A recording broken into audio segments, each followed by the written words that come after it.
ઝઘડા તાલુકાના રોપા ગામ ગ્રામ પંચાયત દ્વારા બાંધકામ દૂર કરાયું। ગ્રામ પંચાયત દ્વારા બાંધકામ દૂર કરવાની કામગીરી હાથ ધરાઈ। રોપા ગ્રામ પંચાયતની જગ્યામાં બાંધકામ થયું હોવાની વાઘોડિયા તાલુકા વિકાસ અધિકારીને રજૂઆત મળતા કામગીરી કરવામાં આવી। વાઘોડિયા તાલુકા વિકાસ અધિકારી દ્વારા નોટિસ આપી દબાણ દૂર કરવાની કામગીરી કરવામાં આવી। દબાણ દૂર કરવાની કામગીરી કરાતા ગામ લોકોના ટોળા જોવા મળ્યા હતા અને સરપંચ તલાટી દ્વારા પોલીસ પ્રોટેક્શન સાથે ડિમોલિશનની કામગીરી કરવામાં આવી। તલાટી કમ મંત્રી રોપા ગામે જે દબાણનો પ્રશ્ન છે એમાં પરમાર દિનેશભાઈ રતિલાલભાઈએ મને દબાણ કરેલું એવી મારા પર અરજી કરેલી અને તેને અરજીના અનુસંધાનમાં અમે બંને પાર્ટીને તમારી માલકીના આધાર પુરાવા હોય તો રજૂ કરવા એવી અમે નોટિસો આપેલી, પણ આજ દિન સુધી અમને કોઈ આધાર પુરાવા રજૂ કરેલ નથી।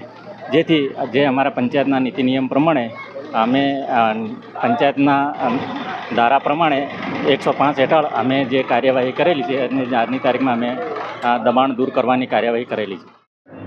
બોલો, આ જે જગ્યા જે તોડફોડ કરી છે એમાં એ અમારી પોતાની માલિકીની છે અને એમાં કોઈ પુરાવા તલાટીએ રજૂ કરેલ છે નહીં અને જબરદસ્તી તોડી નાખેલ છે આ લોકોએ।